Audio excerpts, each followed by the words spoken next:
Welcome, everyone, to another episode of Galactic Ambition, a Star Wars Unlimited podcast, part of the Maindeck podcast family. I'm Dan. And I'm Jason, and I know I'm wearing flamingos today, but it's really cold even in Florida today. Yeah, the weather's been wild, huh? Yeah, tomorrow it's going to get up to about 80, and then this weekend it's going to be the low for us in Florida. And I know to you this is going to be like, whatever, but the low for Saturday night is supposed to be 28, which for us is like catastrophically unheard of. Like, they're battening down the hatches of buying water and everything else. Like, I'm like, guys, it's going to be like 70 by the time you wake up. Yeah, I'm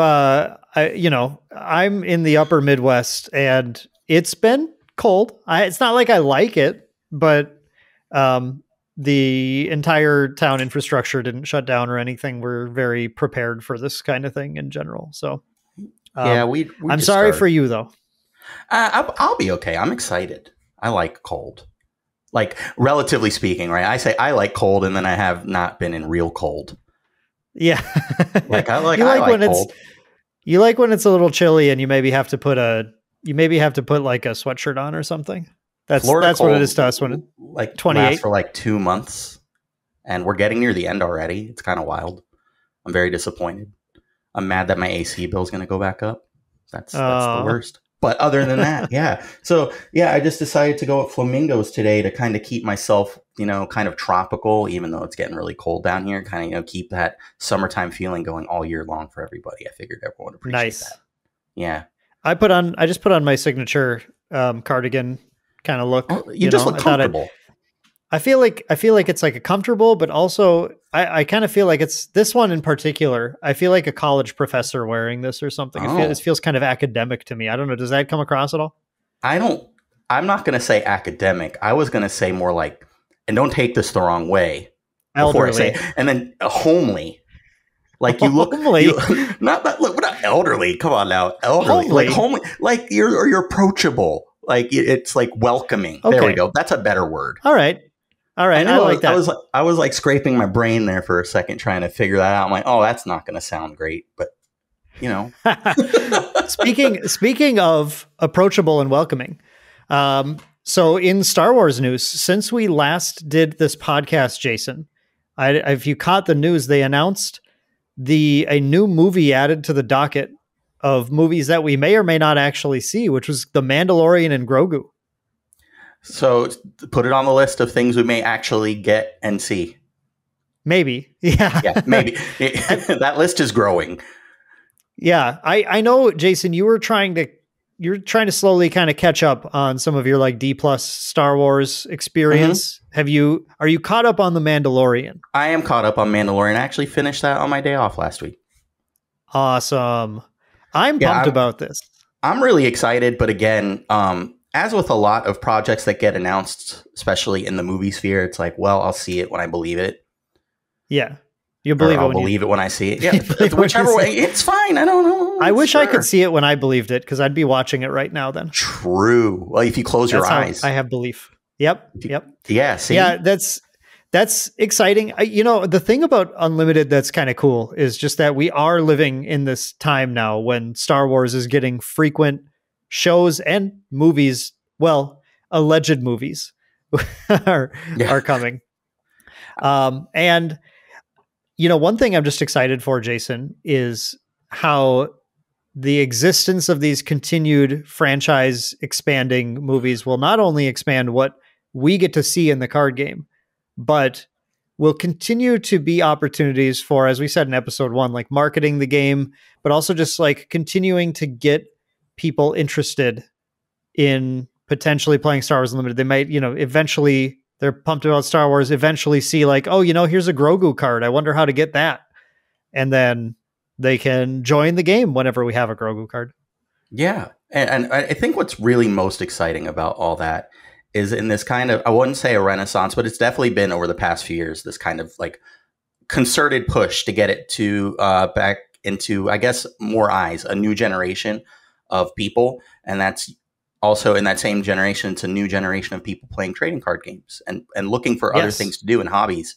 So it's really exciting that it's new content that it's going to be to new eyes. That's going to be a really nice crossover. And even for me, who's, many, many years behind, it's still really exciting to have all this content out there. It shows that there's a lot of health in the IP, and in turn, it should be relate and turn into a lot of health for the game itself.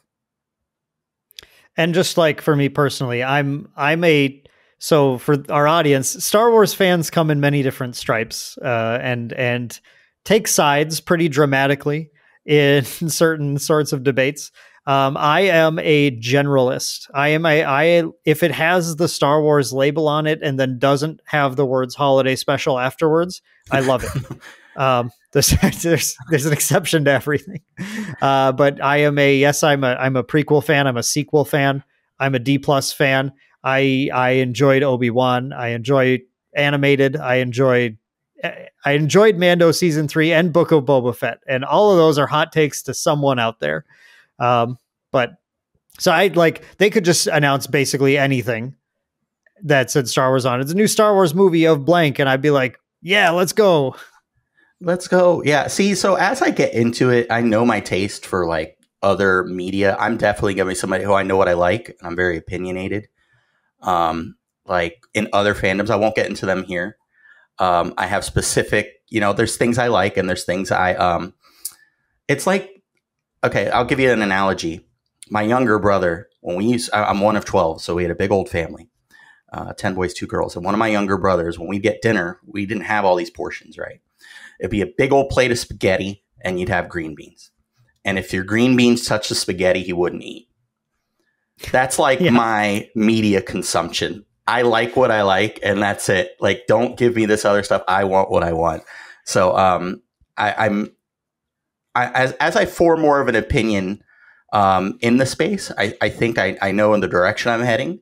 But it's exciting to have all this content for me to ingest, even from the years back, and then more to come going forward.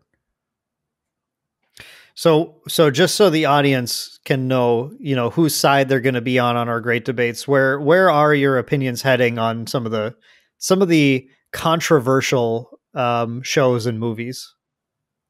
So since I haven't went through all the movies yet, I've started with a lot of like the Disney Plus program because it's easier for me to have access to right now. Okay. Just knowing what I know based off of my like for other IP, I've always been I'm a big villain guy. I always find the reason to side with the villain outside of, like mass, like, genocide or something like that. But I always try to look for that side where it's like, that's reasonable, So I think that generates mass a bit genocide of divide. in Star Wars is like pretty frequent, actually. Yeah, but there's also, I guess, I don't want to speak out of turn because I don't want to offend somebody because, heaven forbid, right? But when it comes to like politicking and stuff like that, I always tend to like the side of where it's shades of gray to bad. And I enjoy that kind of storyline versus, kind of like the tried and true boy blue kind of good guy stuff. Yeah. If that makes more sense. Yeah. So you were like, well, you know what? Palpatine might have been right, actually. You're not going to put words in my mouth tonight. Okay. So what does that lead you to enjoying more or less than anything? As in what, like in the which shows, which movies, like kind of what's hit for you and what's been like, yeah, it wasn't my favorite. My favorite right now has been Andor, actually. Well, yeah. Okay. Because great choice. So I'm a big, like my kind of like Western kind of style kind of things in general, like kind of that feeling of like that thematic. So immediately I'm dialed in, like for stuff like that. So I ingest it. I loved it. So really happy for that. I think that if I were to say like my excitement for everything so far, I would say that Mando was pretty good, but I liked Andor the most so far. Okay. Was there anything that you watched and you felt like, I mean, I know there's still a bunch to watch and you'll certainly have some experiences eventually, but anything you watched and you thought, yeah, like it was fine, but I don't really care for it. Not really, only because I'm still trying to form an opinion of everything as a whole. Okay. When I watch some of this stuff, I'm taking it into context. I'm going to watch more that relates to it. So if I'm watching something that's a bite of a larger saga or larger scheme, I don't like to form an opinion because I feel it's uninformed.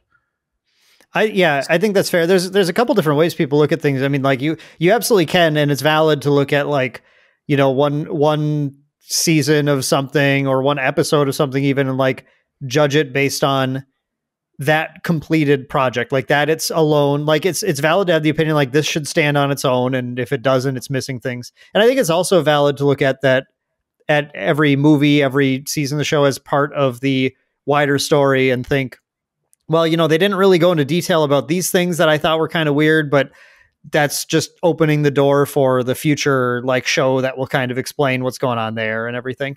I think they're both reasonable approaches. Yeah, I agree. I just am always been of the mindset is I like to see it all. I'm somebody that when I watch a show, for example, like let's say something's ongoing, I wait till the season's done and then I watch it all. I don't watch the new episode each week. So I kind of take that mentality and apply it to how I consume the media as well as a whole. So I think get the whole picture.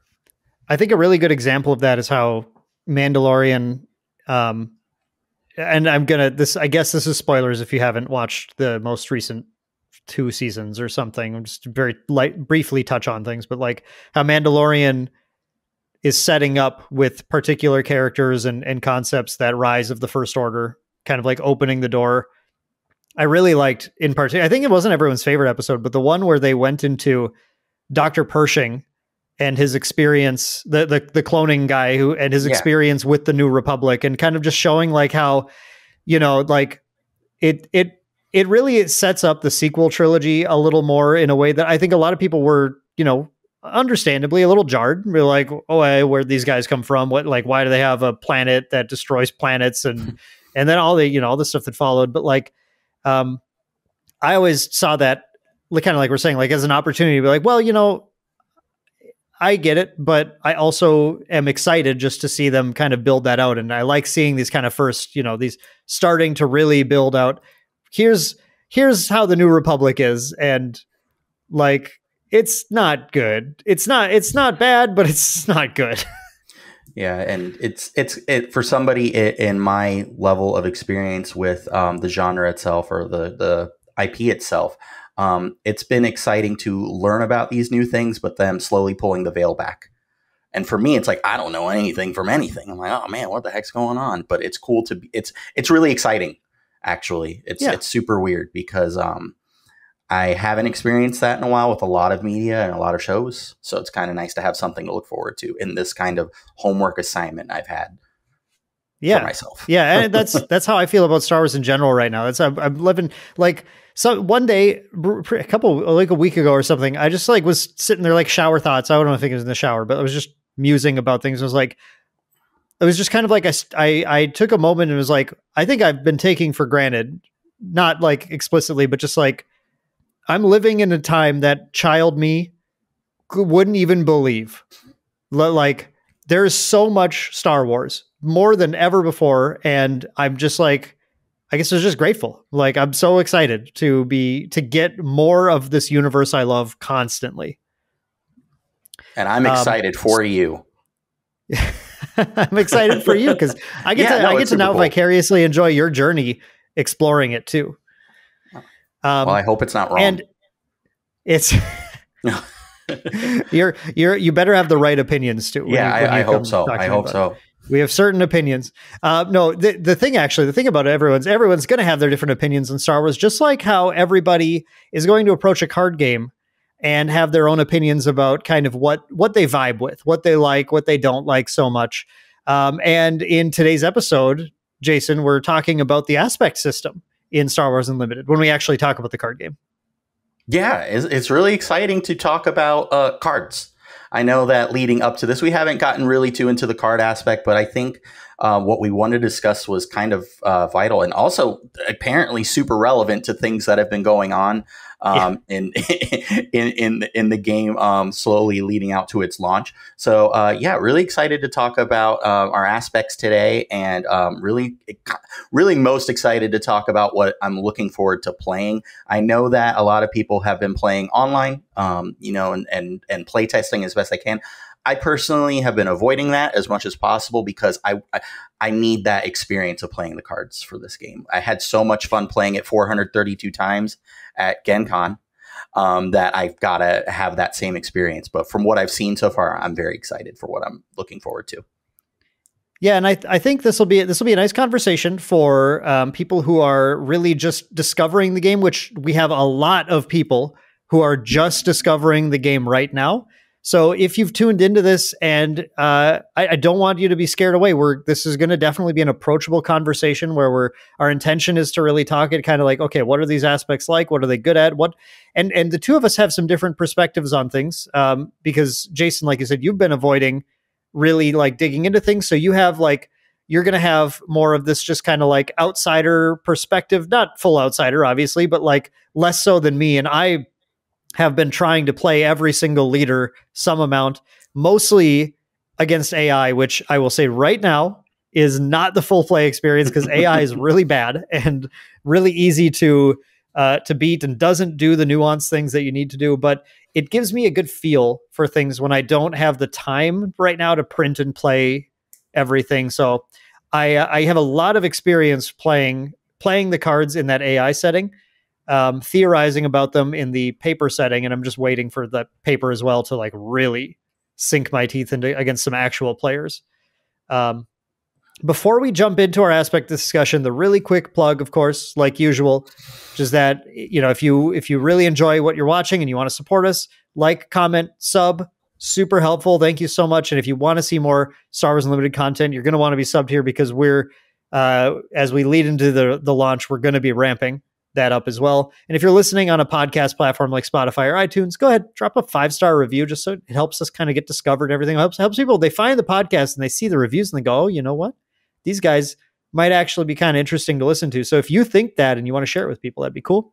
And if you want to support us monetarily and you don't want to spend any extra money to do it, when you're shopping for your Star Wars Unlimited singles, you can go to TCG Player with our affiliate link down in the description. So instead of going like normal, click that link, or go to bit.ly/shoptcgs, bit.ly/shoptcgs. When you buy your Star Wars Unlimited cards, a little kickback gets sent to us. You don't have to pay anything extra. It's a really cool thing to do if you want to support us that way too. So thank you so much for all of your support in any way that you can. So Jason, 6 aspects in the game. 4. So like the interesting thing, I'll just kind of set the stage. 4 colors and then 2 sort of alignments, right? We have Vigilance blue, Command green, Aggression red, Cunning yellow, and then we have Heroism, which is like is a kind of a gray or white or off-white or whatever thing. We just call it white if you want to call it by colors. And then Villainy, the black one. And the interesting thing about the way it's designed is that Heroism and Villainy are on every single leader so far, and everything we say might change in the future, but for now, it's every leader has Heroism or Villainy, one of the two. And then they have one other aspect associated with them. So there'd be like Heroism and Vigilance or Villainy and Aggression.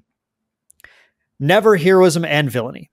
And then your base is going to provide only one of those first 4, never Heroism or Villainy. So every deck is like 2 or 3 colors, but one of those colors is always like tinting your deck kind of in a certain direction, changing which side of those colors card pool you have access to in some ways. And there's a bunch that don't have Heroism and Villainy, a bunch of cards that don't have Heroism or Villainy on them too. So what are your general thoughts on this aspect system and how we kind of approach finding, I think the topic is like, what's your aspect? What do you like to play? And how does this aspect system play for you? So immediately out the gate, and if it lends to other games, which obviously we're going to pull anecdotes from other games all the time, as we've, that's been a lot of our life is trading card games and gaming itself. It reminds me of like splashing a color in Magic a little bit. When you touch on, let's say, Heroism or Villainy, you're adding that extra flair to what you want to do that kind of identifies with how you are as a player. I think that it lends to really intriguing deck building. You may see a bomb card that doesn't touch on Villainy but touches on Heroism, and now you're kind of stuck on, do I really want to buy into a card that has a better top end, or do I want to play a card that lends towards, or do I want to play the aspect scheme that lends towards what I like to do as a player? And that's been kind of what I've been not struggling with. I wouldn't say struggle. It's been a great struggle when I've looked at cards like, oh man, I'm really excited to play this. Oh, but if I play this, I can't do this. So reconciling that into the deck building process, I think is super neat. And especially in the decks that I've seen pop up so far. I definitely think that at large, that's going to lend to probably my most exciting aspect of the game is going to be deck building.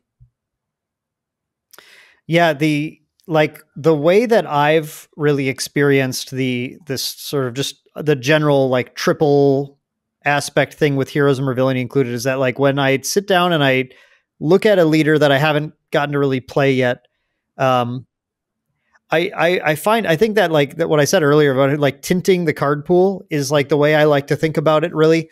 That like there are certain cards that that are, you know, obviously only like you can access any card by paying the aspect tax, but they're not efficient enough to play outside of Heroes or Villainy for this cost. But like, so they'll kind of like push you to one side or the other, where like typically, so Heroism cards tend to tend to have abilities that are a little more focused on defense and protection and supporting your allies and that kind of stuff. And Villainy ones tend to be focused a little more aggressively destruction, that kind of stuff. And it's not quite that simple. It's not just like, well, if it's a Heroism card, it puts a shield on something or it heals you. If it's a Villainy card, it's destroy target unit or whatever. It plays out, I think they designed it in kind of an interesting way where it's like the Villainy cards have more aggressive like power amounts on them, or sometimes lower to the ground costs for smaller or more aggressively slanted units. So like something a great example is how, you know, they have the which totally blanked,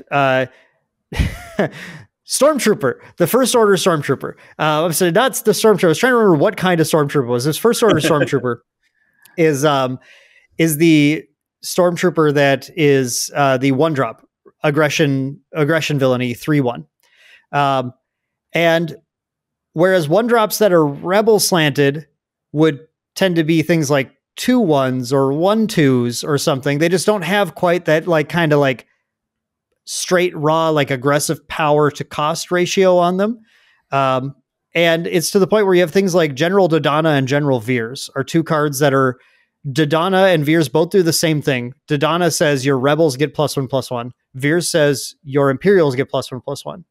Dodonna is a 4/4 for 4. Veers is a 3/3 for 3. It's not like that. Those stats weren't chosen because Fantasy Flight sat down and they thought, well, you know, I think Dodonna would beat Veers in a fist fight. Like it was instead that Veers is more aggressively pushed in that he's lower to the ground. He's easier for you to play in sort of a low to the ground curve in your Stormtrooper deck or whatever.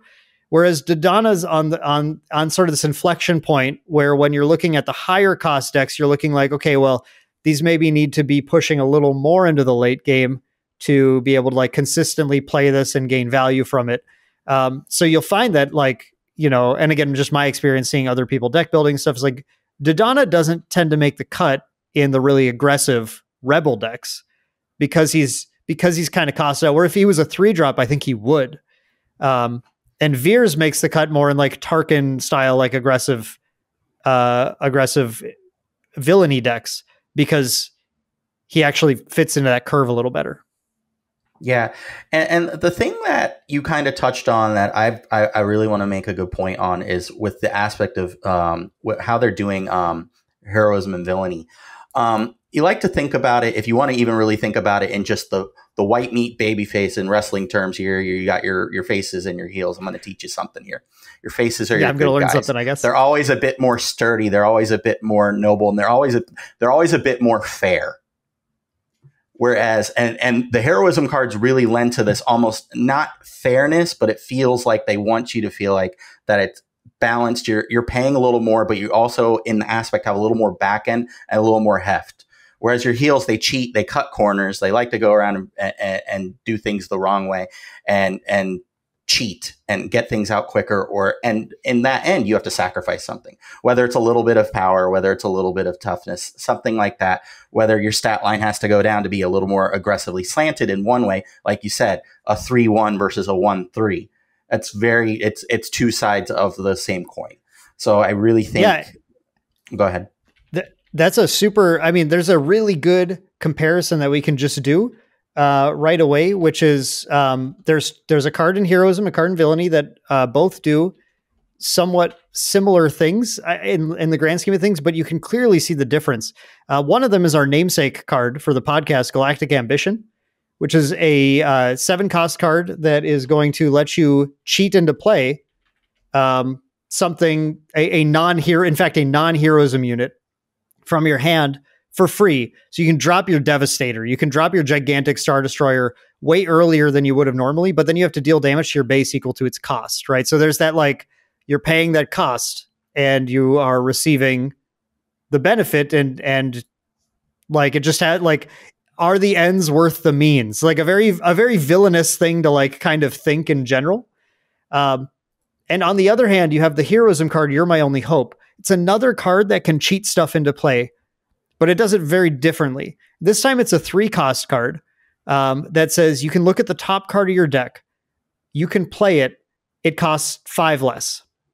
So this lets you similarly cheat things that are like a couple higher costs into play, but it has to be, it's kind of like relying on, like, well, the force has to guide me. I need to have the heroism. I need to have the hero's journey in my hand here to flip this. But then it says if your base has 5 or less remaining HP, you can play it for free instead. So, like, how the heroes always can get out of that scrape in the last minute.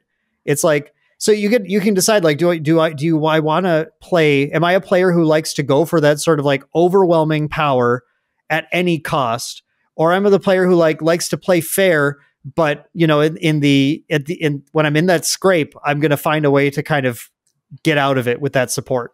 Yeah, their back's against the wall, and it obviously shows on the card that, well, if your back's against the wall, you're gonna do what the hero does. You rise to the occasion and rally back, and you kind of nailed it with, like, the description there of how that feels like that, which I think they've really kind of landed so far with the heroism, the villainy aspect part of the game. It really lends well to, well, in the terms of how I play, do I want to kind of get my means to an end and be done with it? Or, you know what, I have this, but it has more of an upside in the end of it with the heroism cards. Yeah. And, like, when I'm looking at a deck, I like, outside of specific cards, I think I tend to feel like heroism and villainy are not the first thing I'm really thinking about immediately, because they are like that sort of just that tinting, that, like, that extra kind of, which direction does this go to? The first thing I'm looking at is always, like, the main attributes, the main aspects: Vigilance, Command, Aggression, Cunning. And then between those, like, which leaders do I like? Like, if I'm like, yeah, I'm going to play a Cunning deck. Now I'm looking at, do I want the Fett style, or do I want Boba?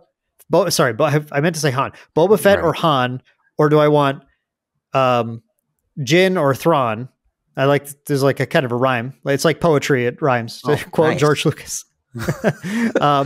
But, you know, you have each hero, each leader, each aspect has 2 leaders, except Vigilance and Aggression, which also have Luke and Vader from the starter set. Right.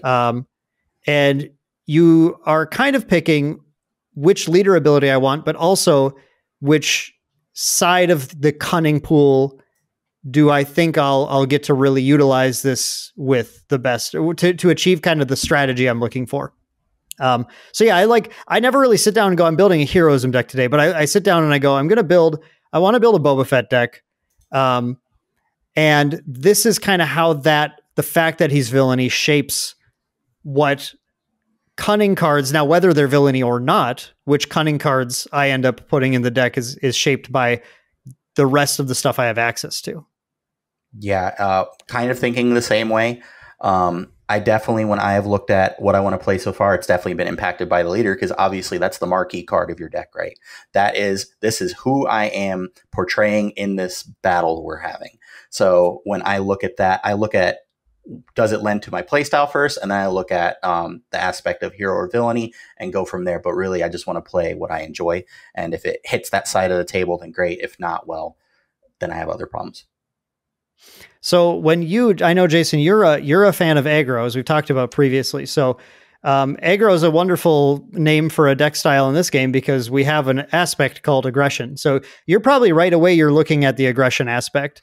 And so, again, so you're going to look at the aggression. Let's start by talking about the aggression aspect itself. So aggression is represented by red, and aggression deals damage, is like the core part of its philosophy. It is my things attack your things. My things do damage to your things. If it's an effect, if you can dream up an effect that's about dealing direct damage to something, there's a high chance it's aggression related. So I like starting with that one because that's kind of it. I don't know if you have anything to add about what aggression is. No, I mean, red. So if it's red, they're dead is the way I've been kind of going about just in my whole trading card game life. And I'm glad it bled over to Star Wars Unlimited. Definitely seeing a lot of that in what we've seen so far. That's definitely the goal. You're probably racing them down. You look like you could play a longer game, but most of what seems to be successful so far with the red list posted is it's just about, all right, are you at 0 as quickly as possible, which I can definitely jive with. That's probably one of my favorite things to do in a card game. I want to play the game I want to play regardless of what you're trying to do. I want to go, okay, lightning bolt, lightning bolt, lightning bolt, kind of stuff like that. And they definitely have kind of embraced that, and it's really exciting for me. But I know you said that I'm an aggro player. I'm really looking forward to it, but it's actually not what I'm going to be building first. And we'll get to that a little later. Okay. Yeah, that is exciting to hear. There are, and I want to just, be clear, like some of the most successful red decks right now have been like aggro. We talked about this last time, but that's where metas go immediately. Everyone gravitates through because it's simple. It's especially in the infancy of a game. Like it's a first set, so it's just the easiest thing to gravitate to. There are some really fun decks on both sides that I've enjoyed playing. There's Sabine aggro decks, which are kind of the boogeyman one. Sabine aggro decks, because some of the heroism and rebel, specifically support, has just proven to be just a good combination. There's some cards from some like Cassian themed cards that are quite good in that deck. And one of the big things about, the aggression aspect is that in general, when you start to look at the different leaders, some of the leaders tend to have, like in aggression, tend to have slightly faster deploy turns. At least Sabine has the fastest one as a turn 4 deploy, or a turn 3, a 4 resource deploy. But you have IG-88, who's a deploy 5, and then 2 deploy 6s. You have no one at 3 deploy 6s, because you have, Vader's a 7. Excuse me. Yeah, I'm getting things mixed up. Vader is a 7, but you have, some reasonably sort of just slightly slanted to being faster deploy, which faster deploy leaders are better at being aggressive because they can come down sometimes before the opponent's like real defenses for them are up yet. And just immediately start kind of adding additional pressure to the opponent. You also have Grand Inquisitor on the villainy side, who is in my opinion, an extremely surprisingly fun leader to play, who gets to basically just kind of like ready or untap, however you want to say it, your lower power units, which makes you sometimes think, well, like I'm playing aggression, I want higher power things to do more damage. But we have an effect called Raid in this game, which is that when something attacks, it gets +2 damage. So things that are, that's like a big keyword in aggression, because what that means is that it pushes those units to be used for attacking, and not like sentinels that are defending you from taking damage and everything, where they would be dealing damage more when they're attacked.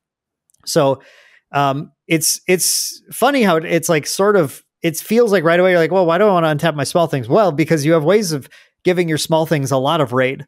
Yeah. I had a turn in an AI game that I was playing just today. I played an AI game with mono aggression inquisitor, just red, and that gave me access to an aggression card called Rallying Cry that says your units get raid 2 for the turn for 3 in double aggression. So it's 5 if you're only in single aggression, that's maybe too much. But I had a turn 3 21 damage turn, Jason. That's quite high. Now, it was against AI, and the AI, right. They played 1 Sentinel to the ground, and I just killed it on turn 2. And then they only played to space, and they weren't like, they would have kept cards differently. They would have interacted with me differently. They were playing a slower control decks. They might have just had kind of a clunky hand. You're not going to get this play often, but that's just the power of being able to give things raid and then attack with them multiple times with Grand Inquisitor. That is, really, again, it's like that, like Sabine is more of like a constant, like keep putting pressure to the board. The Inquisitor is kind of like, I'm going to put all my eggs in this one basket, and it's either going to pay off or it's not. And that's, again, it's just like that heroism villainy difference you can see there. Yeah. And you just throw that basket as hard as you can and hope it hits. Yeah.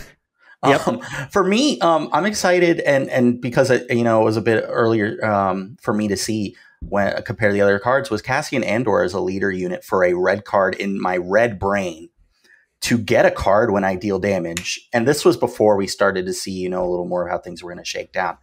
For me, I was like, that is kind of an ability that just puts more fuel to your fire in a sense, but in a different way. You have more gas for upcoming turns, which helps with consistency. With normally historically in most red list, you have to have some sort of sacrifice to that in games that like when you're playing a super aggressive deck, there has to be a downside to that. So the downside in this game, you're going to have a much later deploy. But if you could carry those extra cards, I think that's something that's really exciting to me and exploring deck building possibilities there. Yeah. And Cassian's a great example where like I think you certainly can experiment with more aggressive versions of this deck. The downside is that to be able to draw those extra cards, you need to be spending resources for it. So like it's going to be either a slightly different style of play or just more like an aggro mid-range, kind of like somewhere in between their strategy, because you're not really going to get to keep up on the board early on if you're trying to draw cards. And so it's more kind of like a late game, like, okay, like I've kind of run out of steam, but now Cassian lets me refill a little bit more, keep right. Those threats coming so I can keep pushing in. And Cassian, I'd say like is leaning towards more of that, like that mid-range style, that aggression can be included in slower decks as well. Cassian's, yes. I think, an interesting example of a leader that can do that. Whereas like when Vader is run as a leader, as a 7-drop with his abilities, the abilities he has to do damage to things, is typically like more of a control deck. And that's in that style of deck, you're using aggression more for cards like Open Fire to deal damage to things and just kind of keep the board controlled, while you're using something like either Command or Vigilance right. to either, which we'll talk about in just a moment, but to either kind of progress you to that late game either faster or more safely. Yeah, and I think it lends well to what they're trying to go with the deck building aspect. Yes, red is aggressive, and yes, red is out to get you. But when you play with it, those different shades and those different tints, you could really kind of get different play styles that kind of blur those lines or bleed the color palette a bit more, which is really exciting. Yeah, for sure. Let's since we were just talking about Vader, for the next aspect let's talk about Vigilance. It's also on sort of the opposite end of the spectrum as aggression. So if aggression is all about attacking efficiently, Vigilance is all about defending and hopefully not dying to things. Vigilance is if aggression is the fast style, Vigilance is a slow style. Again, it's not a hard and fast rule, right? But I've definitely seen, exploring the card pool, that Vigilance, while aggression can be featured more in slower decks, Vigilance in faster decks, I haven't found anything like feeling super effective. with that. However, I found that the Vigilance decks that are being controlling are fairly successful at doing that. I am personally, so when I'm thinking about my aspect, I look at Vigilance a lot. I really enjoy the angles that Vigilance gives us because it has just a lot of, it's going to require some finesse, some understanding of the metagame. You have to know what to prepare for. If your removal isn't the right kind of removal for what you're expecting to play against, it's going to be inefficient. But when you have the right efficient cards to play for what you expect to see, then it's going to be great. So a great example is like one of the most popular Vigilance cards right now. Vigilance, by the way, it's the aspect that has like all those straight removal effects. A lot of them. Takedown is a very popular Vigilance removal spell right now. It's a 4-cost action. It's a 4-cost card that just destroys target unit with toughness or with HP 4 or less, 4 remaining HP or less. Which sounds kind of, considering Vanquish costs 1 more and just destroys any non-leader unit, it sounds like, well, why wouldn't I just pay the 1 more for Vanquish? And sometimes Vanquish is quite good, depending on what you face. Vanquish is better in sort of like control mirrors, where you're going to be having to deal with Star Destroyers and stuff. But Takedown takes out leaders. Yeah. That's the big thing about Takedown. And where Vigilance can really shine is like having that takedown when Sabine flips changes the game entirely. And so that's where, like, again, just like choosing the right cards is going to be important, as well as knowing what you are playing into. Another thing Vigilance likes to do is attack into your units. Right. Vigilance plays things with more HP, which means they can take a hit and then still have to be attacked to get rid of them, or can take something else out. So you're getting a sort of that 2-for-1 value either way. They have things with shields that can take that hit and not care about it. How have you felt about Vigilance, Jason? So when I played in the demo environment, I enjoyed Vigilance the most, oddly enough. Just because I felt like once I got to a certain point in the game, I felt like I was okay. I'm doing okay. I feel like that my plays now, I should be inching a little more value out of everything. Now, as I've seen more of the card pool and kind of describing what you talked about, you make a really good point about being able to play the right card at the right time and completely flipping the game on its end. And I think, at least on just kind of a fringe perspective, because of course in my actual constructed playstyle, I probably wouldn't play Vigilance at all. It's just not for me. But it definitely lends to that. Do I have the right answer at the right time and sequencing and stuff like that? Because you're absolutely right. That Sabine turn, just taking it out on when it flips, that's kind of backbreaking in a sense. You've time walked them almost. And that's vital, especially when your deck is designed to take it into the mid/long game and recover and take out some of those troublesome units and live through the collateral damage at all, because you have a bigger back end or you have your shield tokens and stuff like that. And something that we didn't talk about that I really wanted to talk about is we're talking about these aspects. I wanted to touch on each one, but we got to talk about the legendary cards for each one, right? We got to talk about the namesake cards. And Vigilance is an awesome card, I think. And granted, these have very polarizing opinions I've seen so far. But and to go back and to kind of give the floor to you, what do you think so far about if you were to go into that mono kind of the double color, style of with the legendary cards? How do you feel about playing them? And especially, we'll touch back on aggression real quick, just because we missed it. And then we could talk about the Vigilance card real quick. Yeah, absolutely. And actually, on our channel, I ran a poll, which was quite fascinating to me, actually, to see which aspect legendary people thought were the strongest. So we did all 3: aggression, command, cunning, and vigilance. So for people who aren't aware, and we're going to have a picture of the card in the YouTube version of the podcast here for you to look at, which we've been doing the whole time.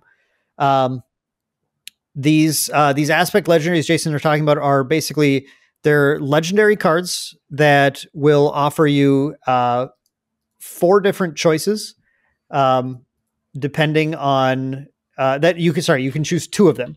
But the catch to these is that they are all double aspect cards. So to play aggression, for example, which is just the name of the aspect is the card. At its 4 cost, you need to be playing double aggression. You can play it for 6. You could play it for 8, but that'd be really weird if you put it in a non-aggression deck at all. You wouldn't do that. But you could. I have built decks that go later, like Vigilance decks that play Vigilance that aren't double Vigilance, because it's easier to afford that 6 cost that Vigilance had. I feel like you'll very rarely put aggression in a deck that is not double aggression. So they're really kind of like payoffs for going, you know what, I'm going to forego getting access to a different set of the card pool. I'm going to only hone in on aggression, like I was saying, like mono aggression Inquisitor, like I was playing earlier. But the payoff is when you pay 4 for these things, their value is insane. So aggression, for example, 4 cost, choose 2 in any order, draw a card, defeat up to 2 upgrades, ready a unit with 3 or less power, deal 4 damage to a unit. Some of the most impactful swings, like again, that Inquisitor deck, a lot of pretty much everything has 3 or less power, and then you have ways to give things raid. So that readying a unit with 3 or less power can be a 6 damage, like not hard to make it like a 5-6 damage attack. In addition to then dealing 4 damage to a unit, which is like you can get rid of their Sentinel that's in the way. You can get rid of something that it has restore that's like kind of giving them a little too much life. Defeat up to 2 upgrades allows you to not only hit like lightsabers and stuff like that, but most importantly, like most commonly, experience tokens and shields. So for example, the combination of defeat up to 2 upgrades and then deal 4 damage to your unit can remove 2 experience tokens that they put onto a Sentinel that you need to get rid of, and then deal 4 damage to it to potentially get rid of it entirely, or get rid of shields on things and then deal 4 damage to something. And then lastly, you have draw a card, which is like, well, you know what? The other ones aren't useful right now, but I will get an effect I need and then replace this card in my hand with a new one. Which keeps just, because aggression just needs that steam to keep coming to be able to close the game. And I'm going to refer to our poll here. The aspect legendary that people thought were the strongest, according to we had 181 votes on this one.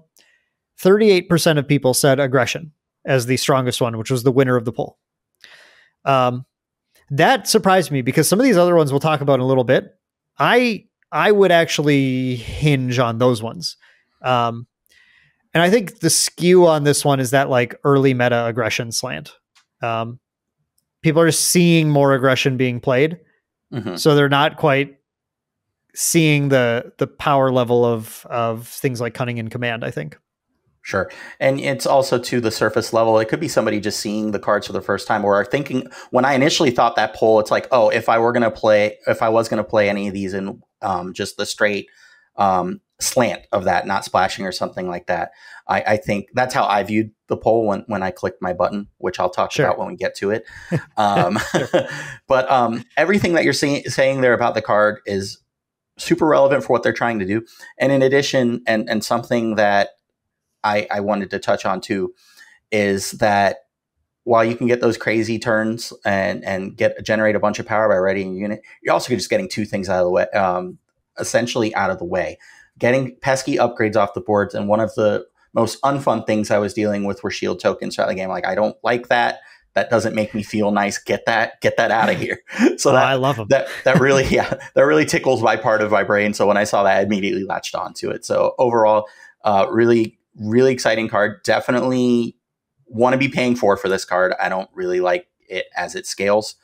It's still okay, but I think at 4, it's exactly in what it's trying to do. If I was solo aggression, it definitely hit the mark on that. Yeah, it's a card that when you're playing mono aggression, you do like to see it, but not actually before you want to see the things to build your board, which is kind of the interesting thing. Like, I think it's a great support card, but it doesn't do enough when you don't have a board in play. You really want to be able to take advantage of either readying something or defeating upgrades to be able to get something, a unit through or something, to destroying a sentinel that's in the way. Okay, so back to Vigilance. Are we good to move back there? We're good. I didn't want to miss out on talking about those cards. No, that's they're awesome. really exciting. We'll talk about the Vigilance aspect legendary at the end. I did want to quick just kind of go over. We're missing, as we're recording this, which may be different as tomorrow. I don't know. We're missing one leader in Vigilance and one leader in Command still. So there's speculation, but we're not getting into there what the missing ones are. But currently, Vigilance has 2 6-drops, a 7-drop, and 1 5-drop, which really shows, again, some that just kind of like slant towards the later game. There's some hope. I think people hoping that the Vigilance last one is a 4-drop, but I don't see it. I assume it's going to be 5 or 6 also, and really just kind of lean into that later game. And the ones we have are Luke, who's all about putting shields on things. Chewbacca, who is all about putting sentinels into play and soaking up damage. Iden Versio, who's one of my favorite ones to play, who is shielded when she comes into play and then lets you heal when you destroy things. She's a quintessential, like, here's my game plan. Anything you play, I kill, and any damage you deal to me, I restore. which is just like, I'm going, like, when I play this, I'm getting to 10, 11 resources in play before I actually like finish you off. Because I spend the whole game just attacking your units and using just removal stuff to try and keep the board as clear as possible, keep stabilized. And then Krennic, kind of an interesting one, who likes your units to be damaged and then has restore himself. But again, like I was saying, we're talking about units that have high HP that are good at like attacking into something to take it off the board and then still existing, which is where that, like, it plays into that. And again, it's like, it's a very villainy thing. It's like, we're going to get a benefit when we hurt ourselves a little bit, which you can then use that +1 to then take out slightly bigger things, or to actually deal, like, kind of race your opponent. If there's any leader here that could be an aggression slanted one, it would be Krennic, I think, an aggro slanted deck. But otherwise, all of these other ones are really just saying, yeah, like, we're going mid game's the earliest we're doing anything, and late game is where we want to thrive. Yeah, and you could definitely see that. I think my excitement lies in Chewie, only because I like the idea of cheating things into play. That's always been a part of just when I play. Am I going to play things for max value, or can I get a discount? Whether hook, crook, whatever.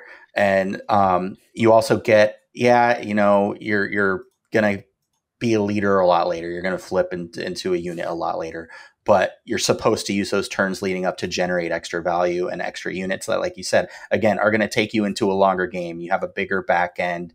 They're going to preserve your base's health for a lot longer. And if I'm going to play a style of deck where I'm playing a longer game, I think I like the idea of being able to amass a bit of a board while preserving that total versus just relying on playing things fairly. You're gonna find a common theme with me that I don't want to pay full price for stuff. Well, I don't want any rules confusion here. Chewie does require you pay the cost for the unit you play. Right. But when I mention that, I get the Sentinel keyword. Yes, but that's important. What you're getting. You're getting a higher value thing. Yeah, yeah. Yes, I just thought. No. I get what you're saying. I'm trying to get as much value as my units out of possible, whether it's getting it at a discount, adding extra keywords, etc. And that's what it lends to. So definitely. And I get where you're coming from when I say that, but the idea of what I'm trying to get at in general is if I can extract the most value out of my play, why would I spend the 3 on it naturally when I can get 3 with stuff? Like, have you ever seen that commercial where it's like, nobody pays me in gum? And then they're like, well, why not both? And then the girl, like, all that. Anyway, you could get both. And that's my idea can have of that. With Chewie, you can have money. Both. Yeah. Yep. Chewie gives you gum and money is the takeaway from this one. That's literally the takeaway. Yep. Chewie, interesting too. I think he's the only leader that has Sentinel, at least that we've seen. Right. We might see one more, but like that's kind of a cool thing on its own, because it means when you put him out there, it's sometimes you get to that late game and it's just like, there's no way I can stop my opponent from attacking because they have like 3 things in play and it takes 2 attacks to take me out. And I only have 1 action to try and like wipe something off the board.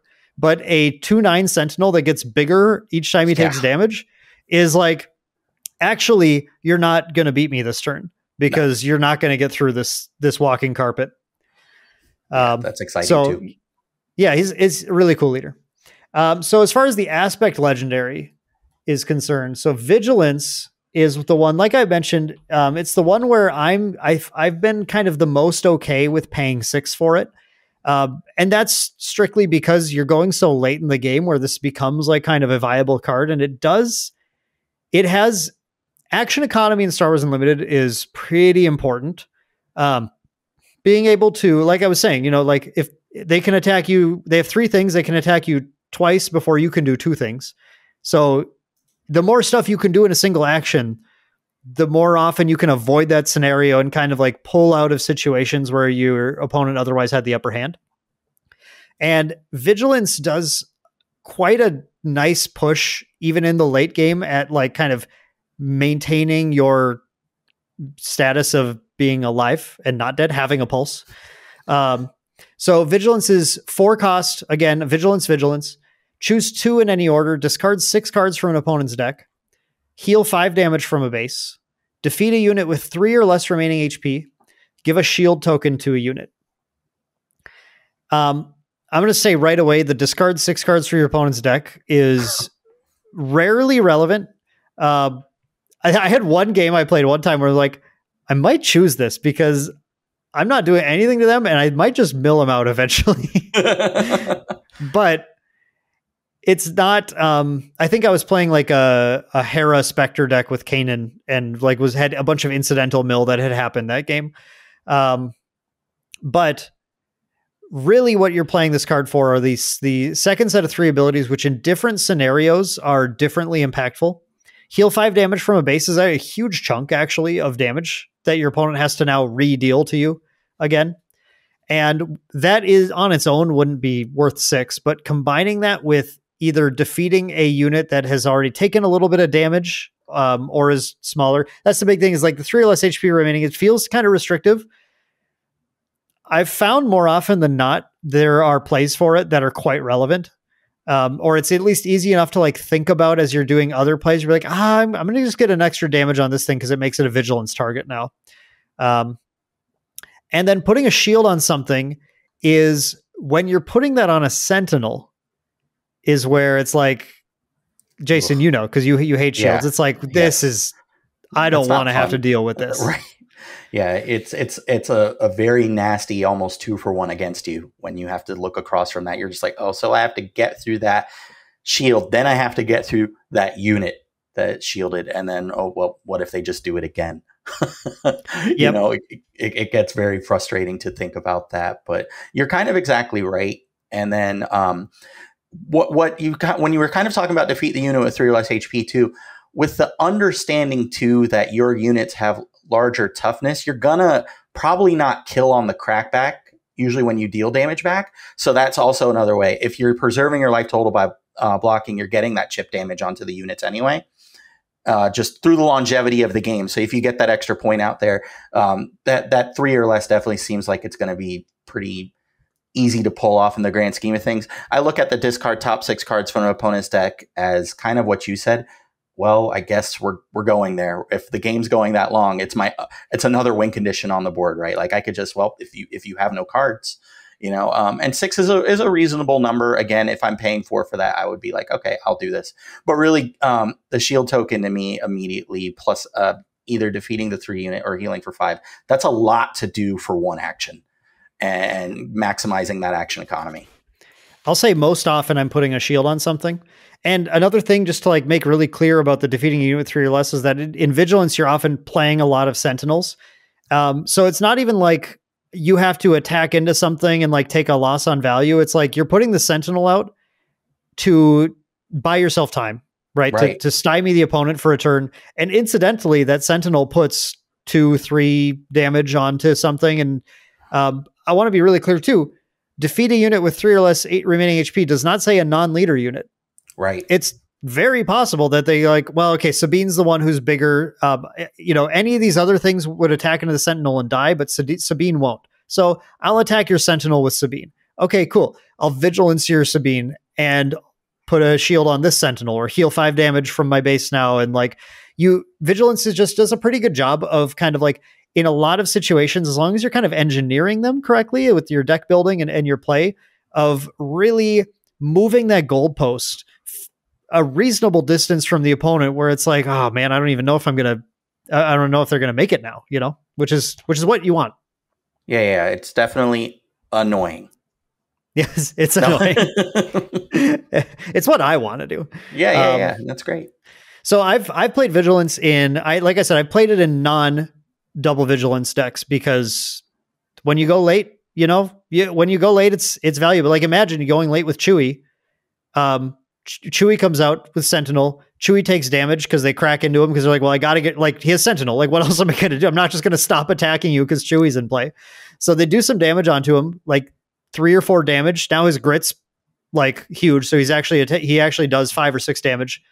And then you go, okay, perfect. So I'm going to Vigilance, kill the thing you attack Chewie with, and put a shield on Chewie. Now the next time you attack Chewie, it only gets rid of the shield, and he kills anything that attacks into him. He's just huge. Yep. So that's where it's like, that's worth 6. Like that is, I think, in my opinion, that's definitively worth 6 to do. We are taking a long time, so we're going to cruise on to the other ones here. I think we'll hit probably that hour and a half that we hit pretty frequently with these, but that's okay.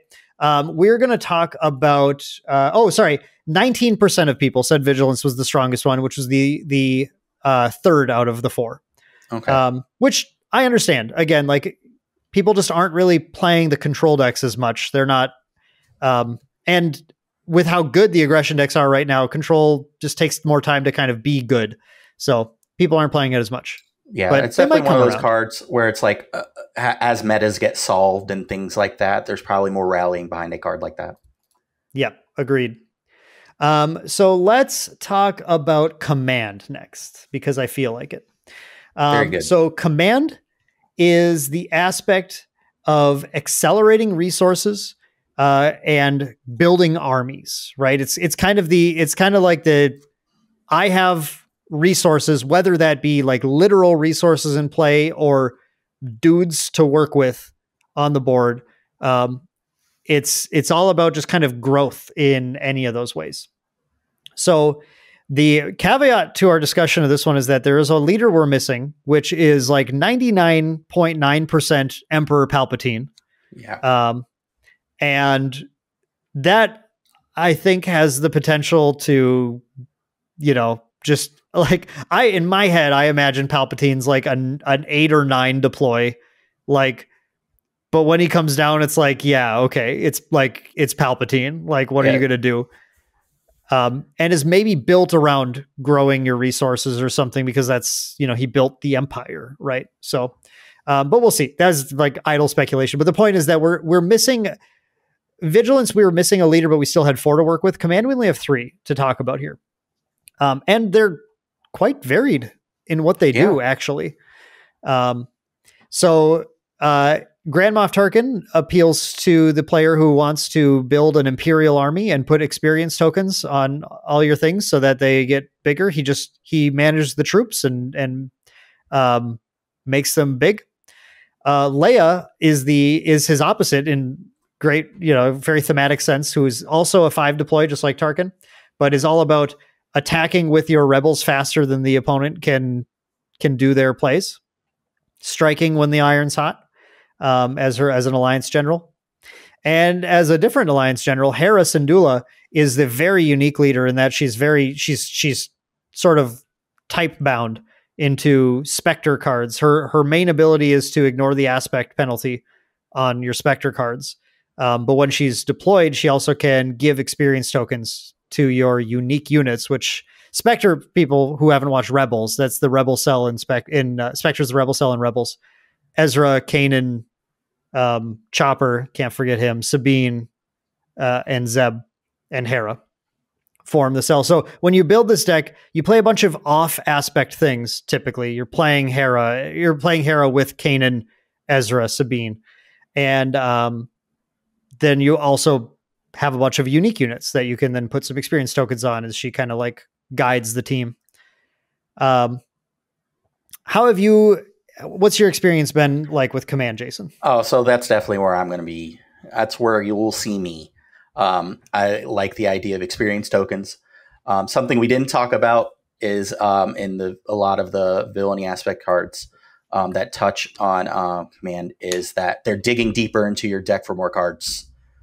That's wonderful. I cannot, again, I want more for less. If I'm going to pay something, give me a little bit of stats, give me a little bit less of something, but give me more that I could latch onto. And then the fact that, we have units that when they die, they become a resource. So I'm ramping up, which is another, again, there's two sides to my very smooth brain. There's a lot of wrinkles on.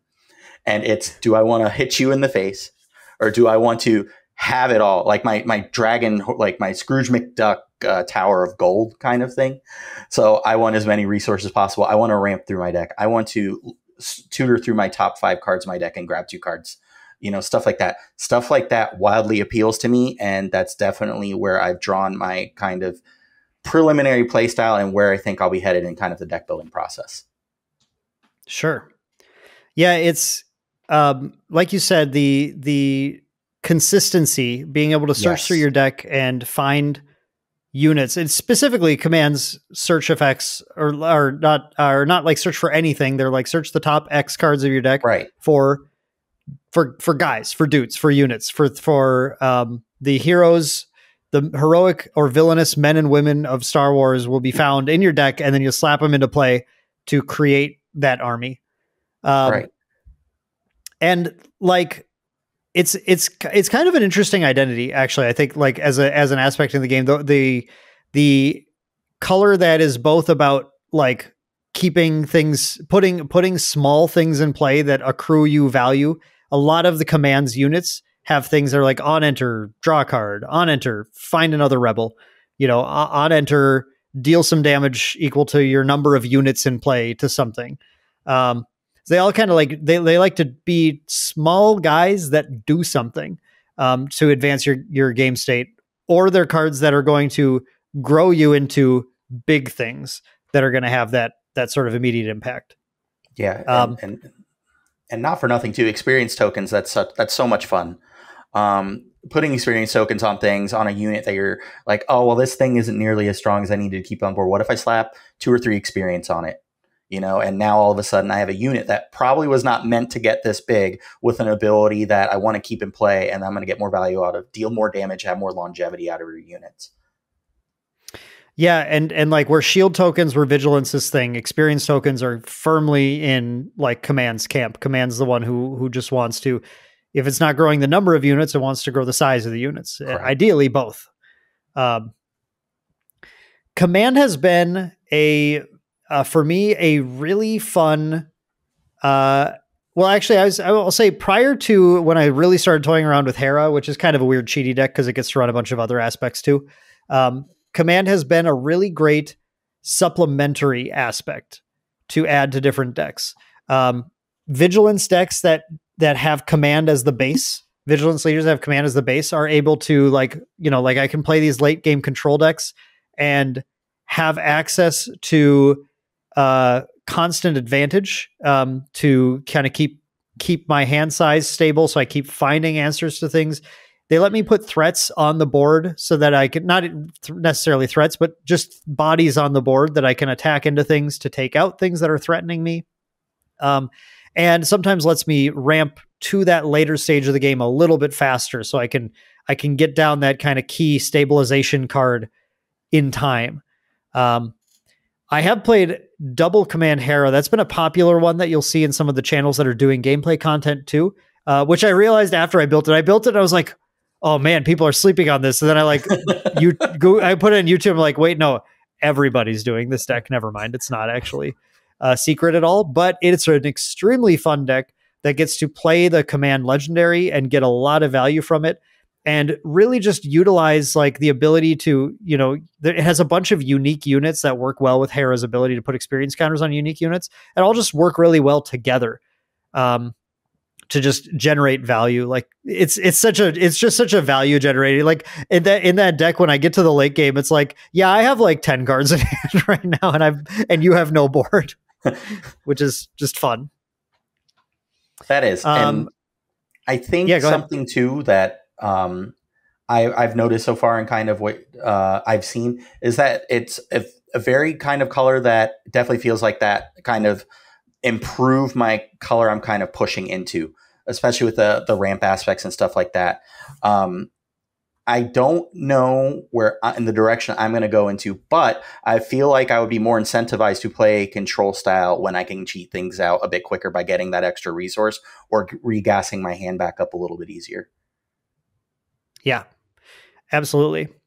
And like, speaking of doing all of the above, the command legendary, we'll go ahead and pull that bad boy up here.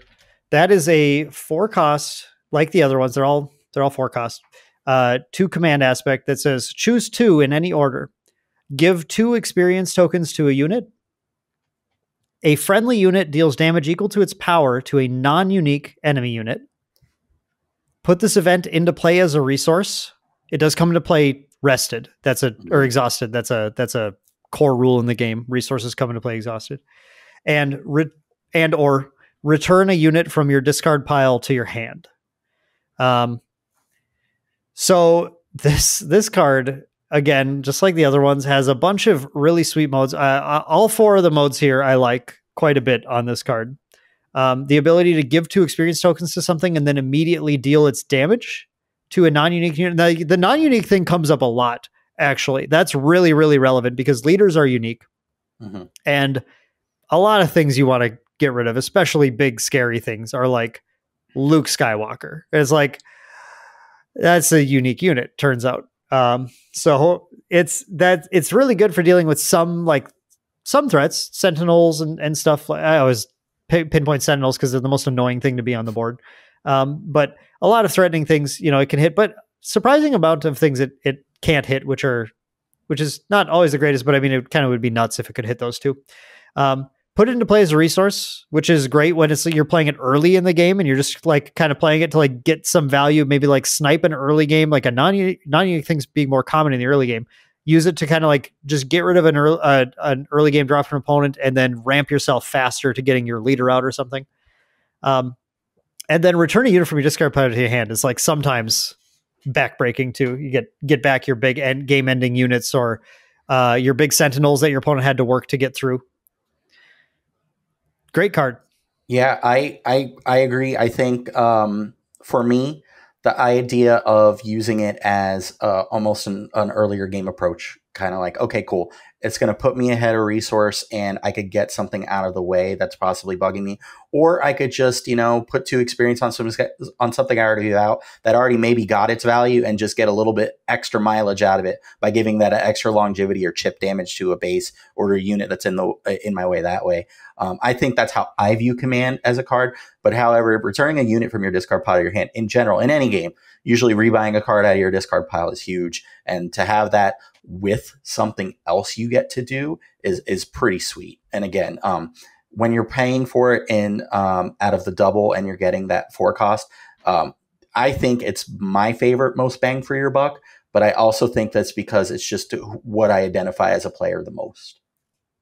Yeah, and I think that like the whole point of the podcast is like hopefully you're gonna listen to this and find like the ones that appeal to you the most and find your personal play style. Just like Jason is clearly firmly in the mono green camp. Sure. Command's an interesting card because I think 2 of those abilities are really good early, and 2 of those abilities are three of those abilities are probably pretty good early. 2 are not so useful later in the game. Like later in the game, you don't really care about putting it as a resource. And you don't as often care about killing non-unique enemy units. Whereas late game, you really want to return a thing from your discard pile to your hand, and you don't really care to do that early. So I think generally when you play this late game, it's like 2 experience on something and return something back. And when you play it early game, it's probably pretty often either 2 experience or snipe something or both, or put it in a resource. So some mix of those 3 things will be like kind of the things that you're going to be doing. And I agree with that. Like, this card is the strongest, I think, the most impactful in the early game Whereas in the late game, it's like it can be an extremely good play, but so is drawing a Star Destroyer or something. Right, exactly. Like it's not going to nearly do as much as one of the other ones in the later game, and in particular too, and not for nothing, that it kind of gives that slant when maybe you are in a racing situation.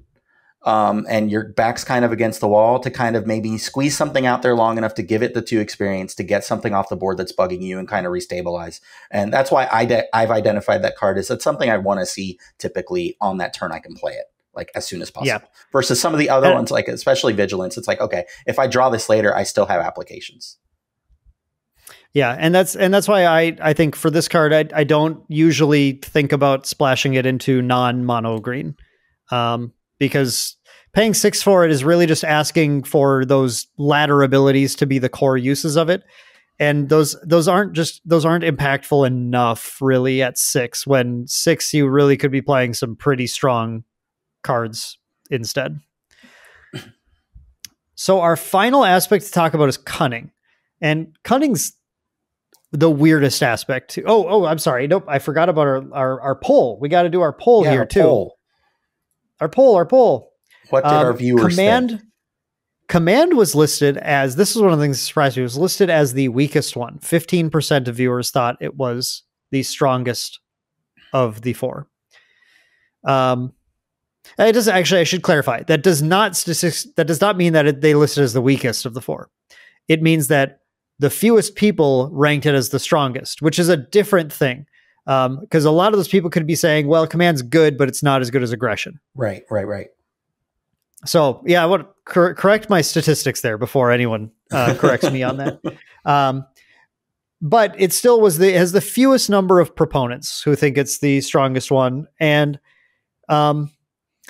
again, not seeing who we assume is Palpatine yet. I think maybe there's some swing to that, is there's just fewer mono command decks to play.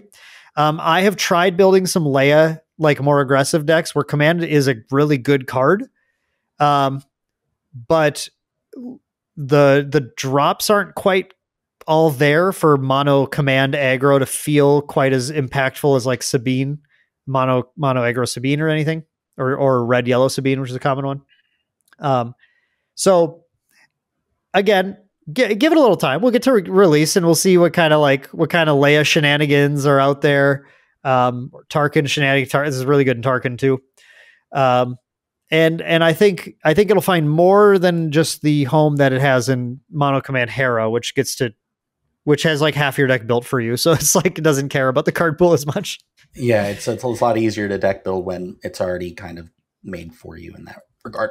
Excuse me. Which, by the way, is a good thing just for accessibility to the game. Like, I like having leaders that are that way as well. If people just don't want to have to think too hard about intricacies of deck building, I like one that's just like, if you put the things that say Spectre in, it's gonna work well enough. Yeah, I lend to that very well in a lot of our card games. Like in Final Fantasy right now, I'm playing Mono Lightning, but the thing about Mono Lightning, it's all Scions of the Seventh Dawn. So it tells me, oh, I need to play these because they say that job. So I like this goes in here. Yes. Wow. Perfect. Good. I did it. I'm cooking. Yep. But it's not a bad thing. I think some people look down on that, but it's like, it's for certain people, for certain types of players, that's nice. It lets them get out of a headspace they don't care about as much and into the headspace they like. Oh, absolutely. So, I'm a big proponent of tribal decks, tribal formats, tribal decks. I need to play X of these because they synergize. I think that's great. So Cunning, our last aspect, is kind of the weirdest one because it's an eclectic bunch of a lot of things. The FFG describes it as adapting to situations on the fly with powerful immediate effects and tools for disrupting your opponent's plans. Responding quickly to threats and having an answer for anything that they see. I think, the core to this is this idea of disrupting your opponent rather than removing the problems. It's really, you're the faction that throws wrenches into everything. You're slowing your opponent down. It's a focus on tempo, really, more than anything else. It's like, I know I can't destroy a Star Destroyer, but I can disable it for long enough to win the game. Right. And so Cunning features a bunch of cards that do kind of vaguely tricky things that aren't necessarily always like I'm getting a huge advantage that will snowball into victory. It's like I'm going to get a bunch of upfront advantage, and hopefully I can wrangle that into a win. When we look at our leaders, we have leaders like Han Solo is a great example, who puts resources into play temporarily. You have to lose a card in your hand to get a +1 resource for the turn. Let me tell you, the AI is the worst Han Solo player in the world. Do not even like you're getting no information playing against Han Solo decks that the AI is controlling, because they'll just be like, I'm going to dump the whole hand right now. Just like I really need this extra resource this turn so I can speed this 3-drop out. Like, okay, like cool, because they'll get to like turn 4 or 5 and just have no cards left in hand anymore. Like, yep, sounds about right. So you lose now, but with an actual human behind it, you can do really interesting things where you can like. Han can have some pretty crazy turns where he gets an extra resource to get himself to deploy, who then gives himself one more resource and then starts to deploy some like pretty big stuff pretty early. But it's Fantasy Flight has also described this as the card gamers aspect. So if you're someone who likes to find those like, okay, these little plays where I eke the value out, where I find the tempo plays, that's Cunning to a T. On the other side of things, we have Boba Fett, who does not give you increasing resources like you would get in a command leader potentially, but gives you readying resources when units leave play, which is that kind of like, and it's leave play, not destroy, right? So it's like you can bounce a thing away for the turn and then get a resource, but it's like get a little refund, get a little rebate on. Send in your receipt, and then in 6 months we'll send you $7 back in the mail. Like, yes, value. But Boba Fett at least gives you that rebate immediately, and then you can kind of spend it to like, he just gives you're efficient. You get to kind of put more things out, and a lot of Boba Fett decks are going to get to that mid game and then kind of like dump a lot of stuff into play in one turn, play a lot of cards, and you're like, whoa, I'm not ready to deal with this much stuff at once, Mr. Fett, please. On the other side of things, we have Thrawn, who's very interesting, like looking at getting information about the top card of each player's deck, seeing what's coming, being able to kind of like learn what you need to play around a little bit, and then exhausting units to just kind of like slow the opponent down a little bit. And Jin, who is all about the things you attack deal less damage back to you. I feel like Jin is the odd one out, really, in all of this, where it's like not really tempo based, but just kind of giving you an advantage for fighting your opponent's stuff. And maybe I feel like Jin's the one who kind of needs to be paired with other colors a little more to like really take advantage of that. But I don't know, Jason, how do you feel about Cunning and the Cunning leaders? Kind of what you said, really is how I've been thinking about it. I think to me, it's one of the most exciting kind of aspects of the game, and really because what they're doing with it. Like you said, each of these leaders do something different that kind of give you that little extra incremental push, whether it's Han for a temporary push, Boa gives you a little bit of your money back. You brought your coupons in, great, your coupon clipper.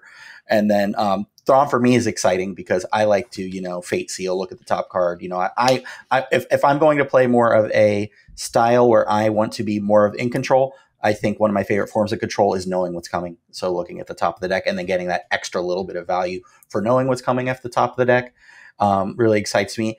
Jin is an interesting card, if only because I would have not. I don't know how to apply a card like that in a way that's meaningful. I'm sure there's going to be applications that people are going to enjoy or are great. I think it's a super sweet ability, like to have something like that. It's like, okay, I'm coming in, but by the way, your guy's a little bit weaker. That's cool. And it kind of leads into that cunning / subterfuge kind of aspect of things, that it's an undermining what your opponent's trying to do, just in a way that I still can't kind of figure out how I would want to make it work or work with. Yep, I agree. And Jin's the one I've had the most struggle with, like really having a deck that feels like it kind of gels together. And it could be a card pool thing. But Jin's also the kind of character where if you don't really get a lot of experience playing it or playing with it, you're going to do the math wrong an awful lot. And I kind of wonder if that's like part of the deal. It's like one way you can really cunningly mess up your opponent is just screwing up their math constantly. And Jin is like, yep, like you didn't do the math right, and this thing can kill this and doesn't die, and then you still have to deal with it. And like using her with Sentinels is the thing that I like. I like Sentinels, all right, like sue me, but using her with Sentinels is cool because the Sentinels can actually, Sentinels attack too, so the Sentinels can attack into your opponent's stuff and generally survive. It's like all your stuff has 1 extra health if you attack with it, in a way, which means that even the Sentinels that have lower, like there's the 4/3 Sentinel, the Echo Base Defender in Command. So Command Jin could play that, and it's kind of treated like it's a 3-drop 4/4 Sentinel. It crashes into something, it can take something out, and then it still is there a lot of the time. And then your opponent's like, oh, now I got to like crash something else into this, and like, just there's some of that value you're gaining. Cunning has a lot of really cool, really powerful cards. Cunning has access to Spark of Rebellion to discard cards from your opponent's hand. Cunning has access to ways to exhaust your opponent's stuff. A little bit of access to shields, which is kind of cool. Put shields on your opponent, on your things. Bounce your opponent's things out of play. It's another good like command to me, another good supplementary aspect. In that it's going to just kind of shore up the being able to deal with certain threats. I think, as far as like when we start to see control decks develop, I think there will actually be a pretty wide range of how they work, but Cunning is going to be a popular one just because of some of the raw power that in effective hands, those Cunning cards can lend to your decks. I think you're going to see things like Cunning Vigilance Thrawn be played, where Vigilance gives him like the hard answers to things, and Cunning lets him just like buy time until you can play the Vigilance cards. You're going to see Cunning also get played in probably decks like Chewbacca, actually. Yeah. Because Cunning gives you additional ways to put shields on things and kind of screw up your opponent's attacks and toy with your opponent until the carpet can come down and then unleash hell on your opponents. Cunning has our final, of course, legendary aspect card, and it is a bit of a doozy in my opinion. Oh yeah. The 4-cost Cunning aspect legendary has choose 2 in any order, return a non-leader unit with 4 or less power to its owner's hand, give a unit +4/+0 for this phase. We'll talk about that in a second. That's an interesting. Choose up to 2 units. Or sorry, I don't know why I said choose. Exhaust up to 2 units. I'm getting tired. This is my second podcast of the day. So exhaust up to 2 units. And an opponent discards a random card from their hand. By the way, if you ever want to get me excited about a card, just slap that text on it. I'm like, let's go. So what you see happening with Cunning a lot is these decks that are buying time for the late game, for whatever their end game is, are going, okay, did you deploy your leader and you have 3 things in play? Cool. I'm going to return that non-leader unit to your hand. I'm going to exhaust your leader. I'm going to exhaust one more thing, which is often like, all right, I'm not dealing you any damage this turn. Thank you. So that's the most common thing you see. I feel like kind of a lot like how aggression has draw card as like the extra ability. The extra one here is the opponent discards a random card from their hand, where it's like, I can't impact the board with this, but I maybe am going to mess up a future play of theirs. The value to that card that's hidden is that in this game, your cards that are less useful get placed as resources. And so generally the cards they keep in hand are the ones they intend to play. Whereas in some games, you're going to be a little more mixed as to whether you hit something like that or not on a random discard. And then the give a unit +4/+0 this phase is like the weird, like out of nowhere, huge amount of damage. Which again, like fits in that cunning theme of like the messing with the math. You can't, your opponent is less sure of what's going on than you are. Right. How do you feel about cunning, Jason? So cunning is exciting. And especially like the deal plus the +4/+0 till the end of the phase is kind of wild to me, because there's also cards in cunning like shoot first. So if you want to do something like that and you're like, okay, cool. So now I just gave myself this big power push. I didn't take any damage back, and I just took your unit off the board, and your opponent's just like, oh, like, well, I didn't think that you were going to get to like 6-7 power in this one kind of swing. And then, I still got to keep my unit. And then I also really like the bounce. So I'm not a very big control player, but I do like bouncing cards back to players' hands. And I think for what cunning is doing, there's a lot of really relevant text, but it's also very somewhat specific in the strategies they're going for to that in other aspects even. So it's very interesting to me that, do I want to pay for 6 in some other decks? Maybe, if only because there's so much utility in a card like this. Whereas some of the other ones have utility that are more built around what they do, cunning being kind of like throwing the wrench in. It also is the wrench for you to kind of fix specific things that you're trying to do. That's how I've looked at it. While yes, there's that subterfuge and messing with your opponent, it's also giving me that side that my deck may have not had access to, or it's going to push me to where this deck may feel a bit more competitive or more lending to a play style I want. Yeah, I think I agree in general. Cunning is probably the card, the aspect legendary, the second most likely one I am to put in a non-double aspect deck.